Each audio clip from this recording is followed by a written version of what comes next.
Gracias te damos, amado Rey, porque en estos momentos tú quieres que como iglesia estemos en unidad, que estemos aprendiendo, que estemos meditando tu palabra, que cada uno de nosotros crezcamos. Yo quiero crecer cada día al meditar, al estudiar tu palabra, Señor, porque es importante que aprendamos más y más y más de ti. Y ese aprender más y más de ti, Señor, es para que también nuestro crecimiento como hijos tuyos podamos reflejarlo en el mundo y compartirlo con aquellas personas que también tienen hambre y sed de ti, Padre. Gracias te damos, amado Rey. En el nombre de Jesús. Amén y amén. Bien, antes de entrar al estudio, quiero hacerles una pequeña reseña histórica del libro de Oseas. Entonces vamos a leerlo, me dicen si me escuchan perfectamente bien. Y dice, el primero de los 12 profetas menores en el orden del canon, llamados menores, no como menores desde el punto de vista de la autoridad de su inspiración, o sea, no quiere decir de que sean de menos valor, sino simplemente por la extensión de sus escritos. La gran mayoría de los profetas menores son muy cortiquiticos, a excepción de Oseas y a excepción del profeta Amós.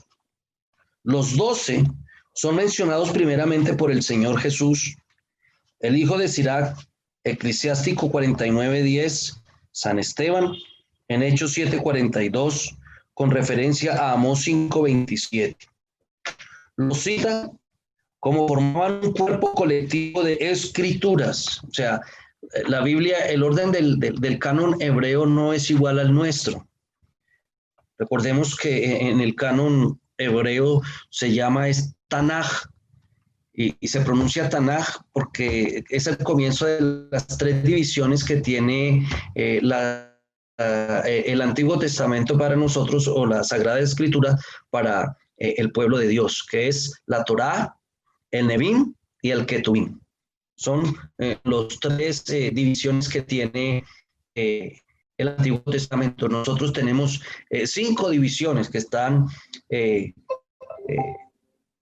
el Pentateuco, está los libros históricos, luego vienen los libros poéticos, luego los profetas mayores y luego los profetas menores. Esa es la división que tenemos nosotros en la palabra. Muy bien.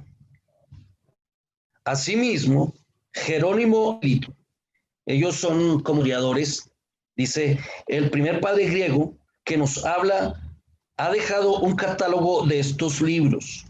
La colección de los libros sagrados se atribuye por tradición judía a la gran sinagoga de sabios escribas formados por Esdras.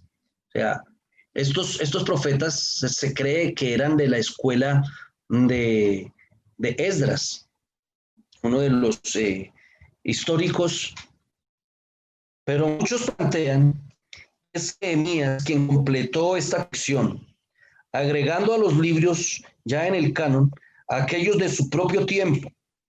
Malaquías, el último de la serie, probablemente le ayudó a determinar con autoridad infalible sobre qué libros tenían título para ser colocados en la inspiración canónica.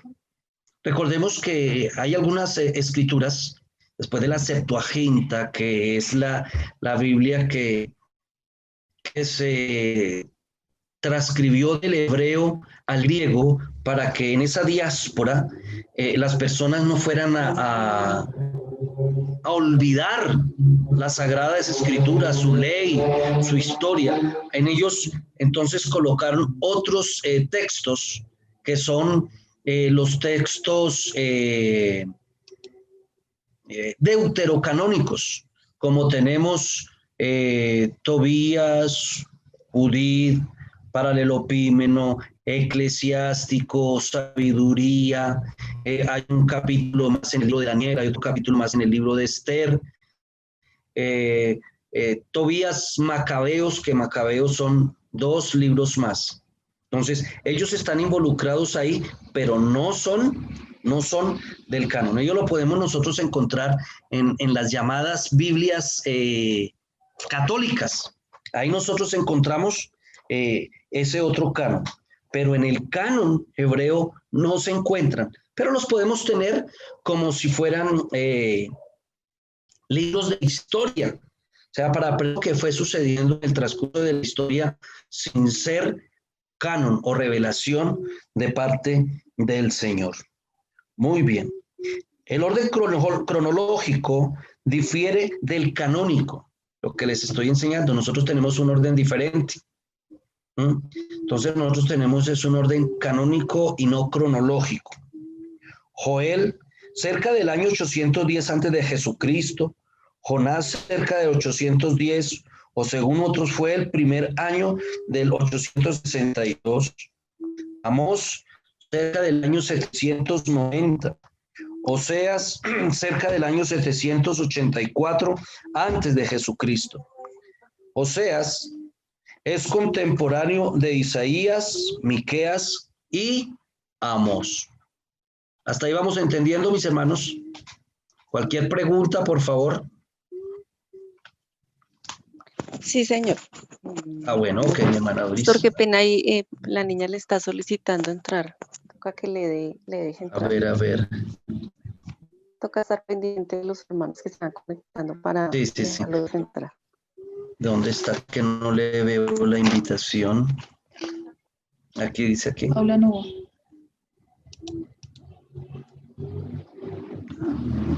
Pero ahí tenemos Paula Novoa y hay otra.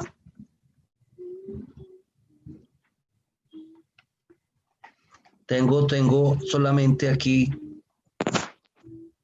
Juliana, tal, Paula Novoa. Es que hay 2 de Paula Novoa, ¿no? Sí, pastor, es que es el de ella. Bueno, admitir. Listo, ya. Ok, gracias. Gracias, mi hermanita. Bueno, seguimos nuestra lectura. Entonces, Oseas es contemporáneo con Isaías, con Miqueas y con Amós. Parece haber entrado en un oficio profético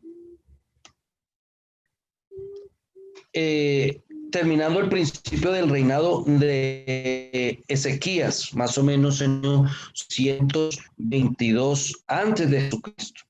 Es decir, cerca de 60 años en total, desde el año 784 hasta el año 722 antes de Jesucristo. Sin embargo, los profetas no estuvieron obligados a profetizar continuamente.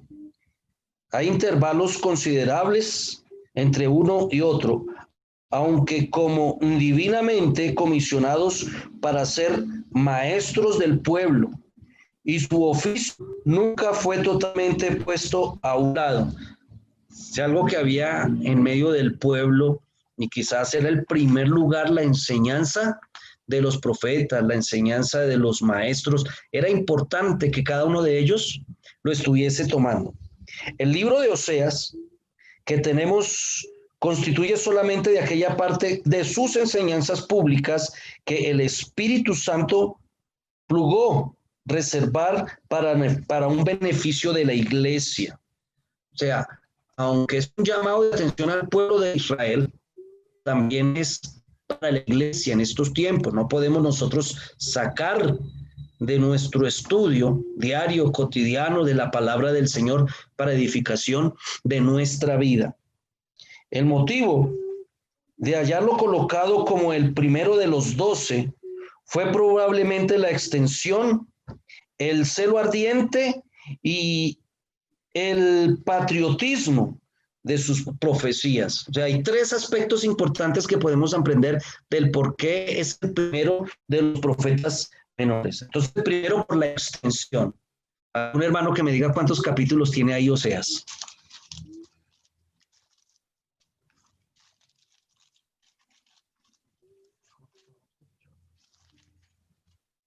Perfecto. Eso tenemos que más o menos tenerlo muy pendiente. Entonces, démonos cuenta de que con relación a otros profetas son 14 capítulos y entonces tiene una extensión bastante amplia. Número 2, es por el celo ardiente. O sea, los profetas eran utilizados por el Señor para llevar una palabra y la palabra del Señor era de un celo. Y aquí vamos nosotros a aprender algo muy importante cuando estemos estudiando bien a fondo el libro de Oseas. ¿Sí? Pero el libro de Oseas nos va a enseñar cómo es Dios de celoso por su pueblo, por su iglesia, por cada uno de nosotros. ¿Por qué no decirlo por mí? Y cada uno de ustedes puede decir también por mí. Gloria al Señor. Muy bien, ese es el segundo. El tercero que podemos encontrar es que este libro da a conocer el patriotismo que existía en medio de ellos. Hay personas que fácilmente venden sus naciones. Un israelita no vende su nación. Un israelita, un judío, ama su nación. Nunca habla mal de su nación. Siempre va a batallar por su nación. A nosotros, lamentablemente, como colombianos, cuando dicen colombiano, nos quieren dar a conocer por cosas malas. Se les olvidan que son, pero miles y miles de cosas maravillosas que tenemos los colombianos, pero a veces, lamentablemente, nos dan a conocer por unas pocas cosas malas. El pueblo de Israel nunca habla mal de Israel. Eso es una enseñanza para nosotros. La iglesia cristiana, la iglesia colombiana, en este caso, nosotros tenemos que aprender a amar a nuestra patria, orar por nuestra patria, bendecir a nuestra patria y no dejar que ese patriotismo se nos vaya a ir perdiendo. Y también por sus profecías. Era un patriotismo que estaba involucrado dentro de las profecías. El Señor, cuando tomó los profetas, no tomó profetas de otra parte, sino todos eran del pueblo de Dios. Muy bien. Continuamos con nuestra lectura. Así como también sus estrechas semejanzas con aquellas de los profetas más grandes. O sea, ninguno de los profetas, ni profetas mayores, ni profetas menores, iban a dar una enseñanza diferente. Todos eran muy congruentes con lo que estaban enseñando. Tenían una misma dirección. ¿Y cuál era esa dirección? Por ejemplo, el libro de Isaías nos enseña acerca de los líderes que han perdido la justicia social. Entonces, el Señor les demanda la justicia social. Los profetas menores también, y hablan de un día grande y temible, que era para ellos lo que más rápido se acercaba. La visión de ellos, voy a hacer este ejemplo, hagan cuenta que hay una cadena montañosa, y este es el pico, y hay otra cadena, y este es el otro pico, hay otra cadena, y ellos miraban, solamente era el juicio grande y temible, ellos veían lo de encima, pero ellos no miraban en la parte de abajo, no veían qué es lo que el Señor tenía, sino solamente lo que el Señor les estaba mostrando para un futuro, y ese futuro podía ser muy cercano o un futuro bastante lejano, muy lejano. Dentro de estos profetas, el estilo es abrupto, conciso y sin rodeos. A veces nosotros le damos tanto rodeo a las cosas, ¿no? No, los profetas cuando hablan, recuerden que el profeta habla en nombre de Dios y él va y dice la palabra, y después que dice la palabra, lamentablemente los profetas tenían que huir, tenían que escapar, tenían que esconderse, tenían que irse para otros lugares porque los buscaban para matarlos, para matarlos. Bienvenida, hermana Fabiola, ahí por ahí le veo. Gloria al Señor. Entonces, ellos no se ponían con tapujos, sino que sencillamente empezaban a entregar la palabra de la manera en que el Señor se la entregaba. Y cuando ellos decían, al pueblo le venía y les decía algo, ellos le decían, no, es que a mí no me lo diga, vaya, pregúntenle a Dios, pregúntenle a Dios, Dios es el que está demandando. Dios es el que está demandando. Por eso eran concisos, sin rodeos. Las partículas de enlace son pocas. Hay cambios de personas y anomalías de género, de número y construcción.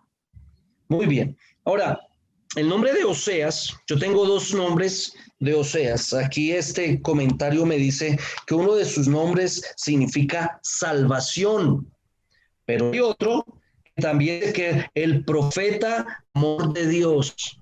¿Por qué? Porque el Señor también está demostrando ahí su amor. Ahora, no puede haber salvación si no hay amor. No puede haber salvación si no hay esa entrega total de parte de Dios para con su pueblo. Entonces, su nombre significa salvación. Fue hijo de Beeri. Creo que lo dice ahí en el primer versículo, palabra de Jehová que vino a Oseas, hijo de Beeri, de la tribu de Isaacar, en Bet-Semes. Eso dice Jerónimo.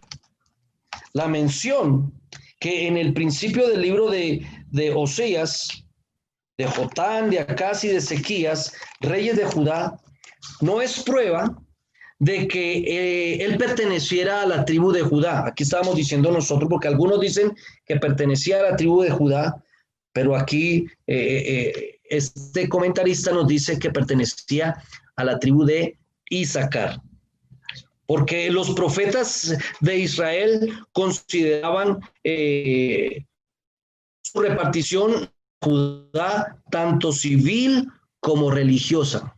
Recordemos que estaban las 12 tribus y cuando se hablaban de las tribus, por ejemplo, el apóstol Pablo, cuando él dice que él era hijo de Abraham, ¿de qué tribu decía que él era él? ¿Algún hermano que me lo recuerde? El apóstol Pablo, Sí. de la tribu de Benjamín. Perfecto, tiene 10, hermana. Aquí yo la voy a... Tiene 10. Muy bien. Ahí vamos aprendiendo todos. El apóstol Pablo dice que él era de la tribu de Benjamín. En cuanto a lo religioso, fariseo. Y como fariseo, él era celoso de la ley y él amaba las escrituras humanamente.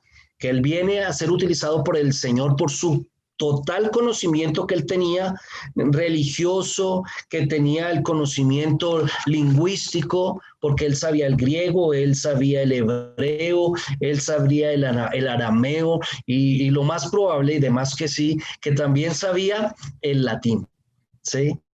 Es lo más probable que todos estos idiomas lo supiera el apóstol Pablo. Entonces, ellos tenían como fuente de que si el profeta era de tal, ellos mismos le decían, no, él es de Judá, no, que es de Benjamín, no, que es de Isaacar, no. Entonces, no puede ser algo muy cierto para ellos.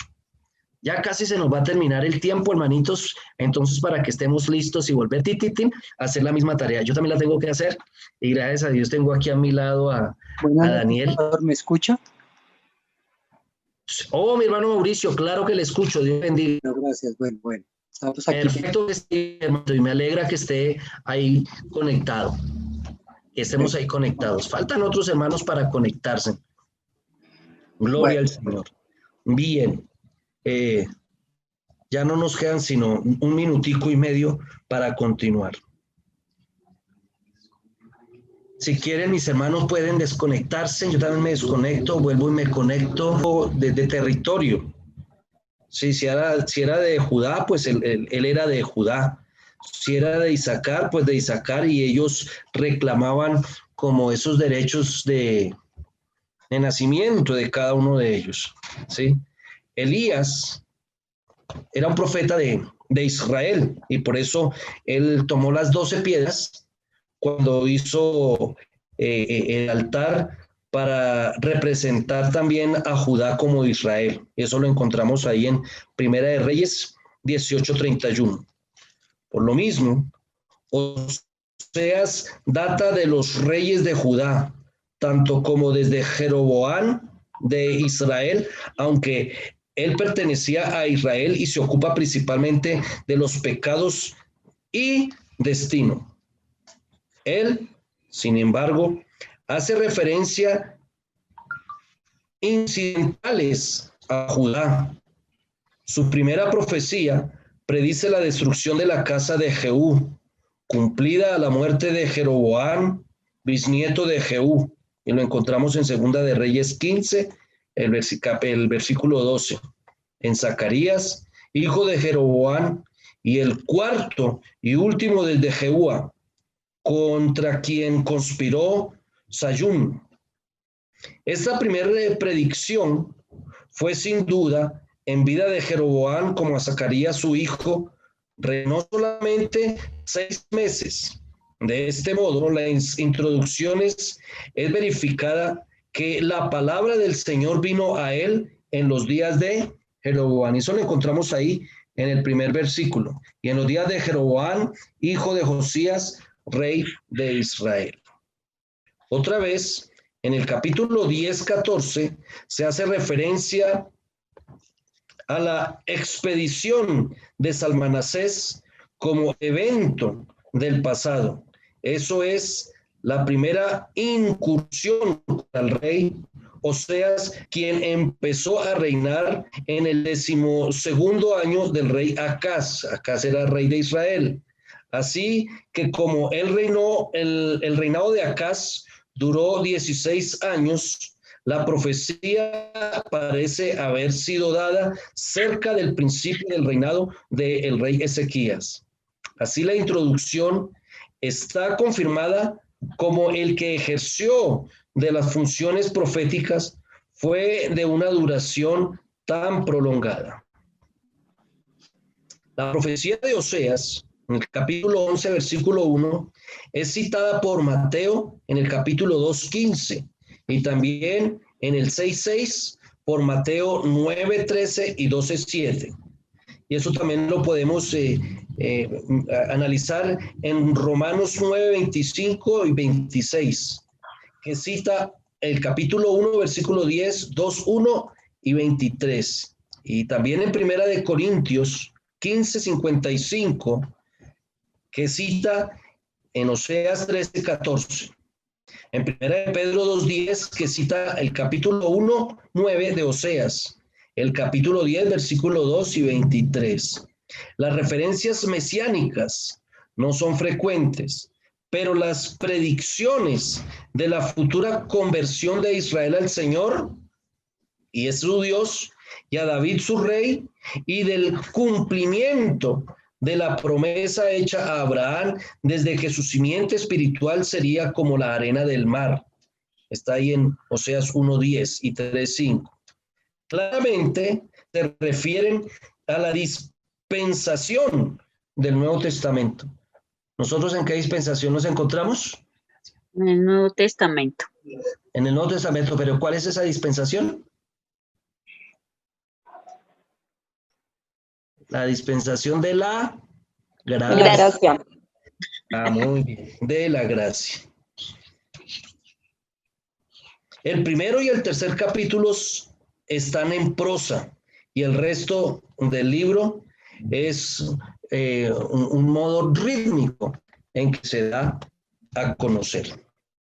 Muy bien, mis hermanos, haciendo esa introducción del libro de Oseas. Oseas está más o menos escrito por allá en el siglo VIII antes de Jesucristo. Fue escrito en hebreo para las 12 tribus, aunque se refirió bastante el profeta, o se refiere bastante el profeta a Israel. Una de las tareas que vamos a empezar a realizar es, creo que tenemos tiempo suficiente para que podamos estar desarrollando estos talleres bíblicos, nuestros estudios bíblicos, y es número 1, y quiero que tomen apuntes de las tareas que vamos a ir realizando. Yo les había escrito a alguien cuáles eran las tareas que teníamos que realizar. ¿Me las permite, por favor? Gracias.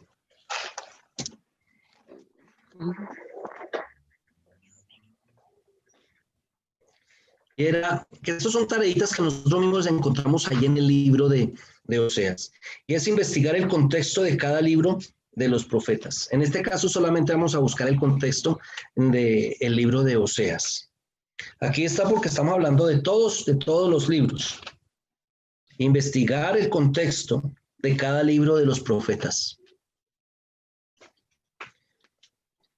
Número 2 es, ¿cuál es el tema general de cada profeta. Para ello nos toca leer todos los 14 capítulos de Oseas. Pero también quiero que hagamos es una tarea, y vamos a hacerla para de hoy en 8, si el Señor nos lo permite. Vamos a hacer el tema del primer capítulo. El tema del primer capítulo. ¿Sí? Vamos a buscar número 3. ¿Cuál es el versículo central de cada capítulo y por qué? Eso no quiere decir que a todos nos coincida con el mismo. Ore, pídale al Señor que le muestre cuál es el versículo que más le llama la atención, y usted va a escribir: para mí el versículo central del capítulo 1 de Oseas es tal por este motivo. Ese es el alimento que cada uno de nosotros vamos adquiriendo. Punto número 4 es: ¿qué quiso decir el escritor en su momento? En su momento. Recuerden que siempre hay un momento que quiso decir el escritor. Luego tenemos que mirar qué nos está diciendo para un tiempo siguiente, ¿sí? Y qué me está diciendo a mí, qué es la tarea personal, qué es lo que el Señor me está enseñando a mi vida a través de este capítulo. Este capítulo es bien controversial, ¿no? Porque voy a hacerles un pequeño, en resumen. El Señor le dice al profeta: ve y busca una prostituta y cásate con ella. Y uno dice: ay, ¿cómo así? Entonces no se vayan a asustar, pero vamos a ir entendiendo el por qué el Señor le está diciendo esto al profeta. Entonces, ¿qué quiso decir el escritor en su momento? ¿Y qué dice para hoy? Pero también, ¿qué te dice a ti? Y por último, pues todos tenemos una gran ventaja, y ese, ¿cómo es que le dijo alguien? San Google, que es donde encontramos el significado de cada uno de los nombres de los libros de la Biblia. Si no lo encuentran, Yo sé que sí. Yo sé. No, eso sí, yo sé. Porque yo estuve en una clase por ahí de cierto pastor que significa el nombre de cada uno de los 66 libros. ¿Qué significa? Cierto que sí, claro, sí. Gracias, mi hermana, porque por ahí lo tuvimos antes de comenzar esta cuarentena, que nos dijeron hace 5 días que nos alisáramos para que nos dijeran que basta esto de 5, y así sucesivamente, ¿no? Vamos entendiéndolo. Exacto. Tiene toda la razón, hermana Fabiola. Gracias por recordármelo, y lo tienen ahí entonces ustedes. Y de pronto, bueno, eso ya es después, porque es que eso sí, de toda la Biblia, el significado de todos los libros de la Biblia. Entonces, el significado del nombre de cada uno de los profetas. Ya, por ejemplo, tenemos el de hoy, que el de hoy tenemos 2 significados. Uno es el profeta del amor de Dios, y el otro significado es salvación. Para que no se les olvide nunca, escríbanlo ahí. Yo lo tengo en casi todas las Biblias, siempre hago lo mismo. En la parte de encima coloco esos daticos. Aquí se notan. Para que eso no se nos olvide, pueden hacerlo de esa manera. Y cuando en su Biblia de estudio, ¿sí? Hay Biblias que no son de estudio, entonces no las queremos rayar para nada, o escribirles o subrayarles, ¿sí? Pero es bueno que lo tengamos ahí, y así vamos cada uno de nosotros aprendiendo. Entonces, para la próxima clase, llamémosla así. Ahora ya no soy pastor, soy profesor, maestro de la palabra del Señor, y que podamos todos alimentarnos. Entonces, tenemos cada uno, estamos conectados 2, 4, 6, que podamos tener cada uno de nosotros, digamos que 2, 3 minuticos máximo para decir mi experiencia al haber leído este primer capítulo. Sin embargo, como son 14 capítulos y tenemos que avanzar, ¿cuál es el tema general del libro? Entonces, le hacemos una lectura a todo el libro del profeta, ¿sí? y después nos basamos única y exclusivamente en el capítulo 1. Amén, mis hermanos. Amén. Amén. Aunque ese está fresquito porque ese hace poquito lo pasamos la lectura del libro de Oseas.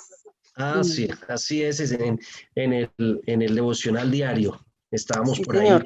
ahí en la lectura diaria, para los que estamos llevando ese orden del estudio de la palabra del Señor.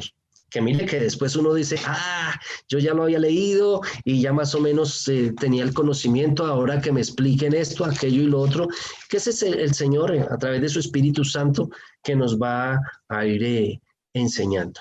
Amén, mis hermanos. Amén. Bueno, mis hermanos. Amén. Mi hermano Jonathan. Bueno, listo. Paulita. Sí, señor. Bueno, listo. Mi hermano Mauricio. Amén, aquí presente, profesor. Presente. Bueno, mi hermana Doris Vaquero. Sí, señor. Ya estoy llamando Lisa, me estoy acordando cuando yo estaba como profesor, hermanos. Pero quiero llamar una lista bastante grande. Yo le hice invitación hoy como a 30 personas, pero los felicito, ya llevamos una clase de avanzada. Amén. Vamos a darle gracias al Señor porque nos quedan 3 minuticos en esta, ¿cierto? Sí.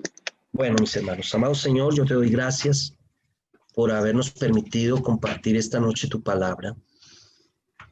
Y cuando uno empieza a meditar tu palabra, más nos enamoramos de ella. Más queremos saber de ti, Señor. La procedencia de cada uno de estos textos, que son inspiración del Espíritu Santo, no es del hombre. Que lamentablemente hay muchas personas que han querido robar la fe de las Escrituras, pero gracias sean dadas a ti, Señor, que nosotros podemos seguir adelante teniendo el mejor de los preciosos libros, que es la palabra tuya y el propósito tuyo para con cada uno de nosotros. Gracias te damos, Señor, y enséñanos, Señor, a vivir tu palabra, a compenetrarnos en ella como si estuviéramos nosotros mismos viviendo esa situación que vivió cada profeta, Señor. Gracias te damos, amado Rey. Te bendecimos. Te doy gracias por cada uno de mis hermanos, Señor, que nos hemos reunido aquí en el hogar de mi hermano Daniel, su esposa, su niño, Señor. Allá mi hermano Mauricio con su esposa, Paulita con la mamita, Señor. Mi hermanita Doris, Padre Celestial. Jonathan con su familia, Señor de la gloria. Oramos y pedimos, Señor, que cada día tú nos estés bendiciendo. Gracias, mi Cristo de la gloria. Señor, que estos días podamos dar un grito de victoria, un grito de júbilo por lo que tú has hecho, haces y seguirás haciendo en medio de cada uno de nosotros, amado Rey. En las reuniones allí en la congregación, Señor, rogamos que tu presencia se mueva en medio nuestro, Señor. Y que podamos ser de testimonio para aquellas personas que quizá tienen miedo, zozobras, angustias, Señor, y deposita de tu Espíritu Santo en la vida de cada uno de nosotros para ayudarles, para levantarles, para socorrerles, para animarles, Señor. No para criticarles, juzgarles ni condenarles, Señor, sino al contrario, Dios de la gloria, que podamos ir creciendo y creciendo todos en el conocimiento de tu palabra. Así como tú, oh Dios, estando en carne, tuviste un crecimiento, como lo dice en Lucas 2:52, y Jesús crecía en estatura y en sabiduría y en gracia para con Dios y para con los hombres. Danos de esa gracia, Señor. Gracias te damos, amado Rey. En el nombre que es sobre todo nombre, en el nombre de tu Hijo Jesucristo. Amén y amén. Dios me les bendiga, mis amados hermanos. Amén, pastor. Amén, pastor.